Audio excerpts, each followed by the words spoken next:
Dattaguru welcome to shocking vlogs. As usual ಬೆಳಗ್ಗೆ ದೌಡ್ ಎದ್ದರೆ ನಾವು ಹೊಸ ಬಸ್ ಸ್ಟ್ಯಾಂಡಿಗೆ ಹೊಂಟ್ವಿ. ಯಾಕಂದ್ರೆ ನಾವು ಇಲ್ಲಿಂದ ಸಿರ್ಸಿಗೆ ಹೋಗ್ಬೇಕಿತ್ತು. ಸಿರ್ಸಿಯಿಂದ ಮುಂದೆ ಬರೂರು ಅಂತ ಒಂದು ಸಣ್ಣ ಗ್ರಾಮ, ಅಲ್ಲಿ ನಮ್ಮದು ವರ್ಕ್ ಇದ್ದದಕ್ಕೆ ನಾವು ಅಲ್ಲಿ ಹೋದ್ವಿ. ಆ ನೇಚರಿಗೆ ನಾನು ಫಿದಾಗಿಬಿಟ್ಟಿದ್ದೆ. ಹೊಟ್ಟೆನೂ ಹಸ್ತಿತ್ತು, ಹಿಂಗಾಗಿ ಬಿಸ್ಕಿಟು ತಿಂದೆ. ಅದೇನು ಮಾಡೋಕ್ಕೆ ಬರೋಂಗಿಲ್ಲ. ಅದಾದಮೇಲೆ ಅಲ್ಲಿನ ನೇಚರ್ ಮಾತ್ರ ಭಾಳ ಅಂದ್ರೆ ಭಾಳ ಮಸ್ತ್ ಇತ್ತು. ಸೊ ಅದನ್ನು ನೋಡ್ತಾ ನಾವು ಅಲ್ಲಿಂದ ಹೋಗಿದ್ದು ಭೂತೇಶ್ವರ ದೇವಸ್ಥಾನಕ್ಕೆ. ದೇವ್ರು ನಿನ್ಗೆ ಒಳ್ಳೇದು ಮಾಡ್ತದ. ಅಲ್ಲಿಂದ ಸೀದಾ ಹೋಗಿದ್ದು ಲಕ್ಷ್ಮೀ ನರಸಿಂಹಸ್ವಾಮಿ ಟೆಂಪಲ್ಗೆ. ಮತ್ತು ಅಲ್ಲಿಂದ ತಣ್ಣ ಕುಂದಿರ್ಲಿಲ್ಲ ರೀ ನಾವು. ಮತ್ತು ಇನ್ನೊಂದು ಕಡೆ ಹೋದ್ವಿ. ಅದು ಯಾವುದಂದ್ರೆ ಶಿರ್ಸಿ ಮಾರಿಕಾಂಬಾ ಟೆಂಪಲ್ಲು. ನನ್ನ ಫೋಟೋ ತಗೊಂಡು ಏನು ಮಾಡ್ತೀರಿ ಸರ್? ಅಲ್ಲಿಂದ ಸೀದಾ ಅಲ್ಲೇ ಪ್ರಸಾದ ತೊಗೊಂಡ್ವಿ.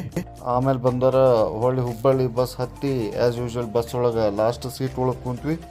ಅಲ್ಲೇ ನೇಚರ್ ನೋಡ್ಕೊತ ಅಡಿಕೆ ಒಳಗೆ ಎಂಜಾಯ್ ಮಾಡ್ಕೊತ ಮಳೆ ಹುಬ್ಬಳ್ಳಿ ಬಂದರೂ ನಮ್ಮನ್ನೇನು ಬಿಡಲಿಲ್ಲ.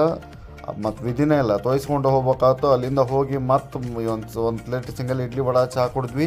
ಇದ್ರ ಬಗ್ಗೆ ಪೂರ ವೀಡಿಯೋ ನಾನು ಮಾಡಿ ಹಾಕೇನಿ, ನೋಡಿರಿ. Thank you Dattaguru.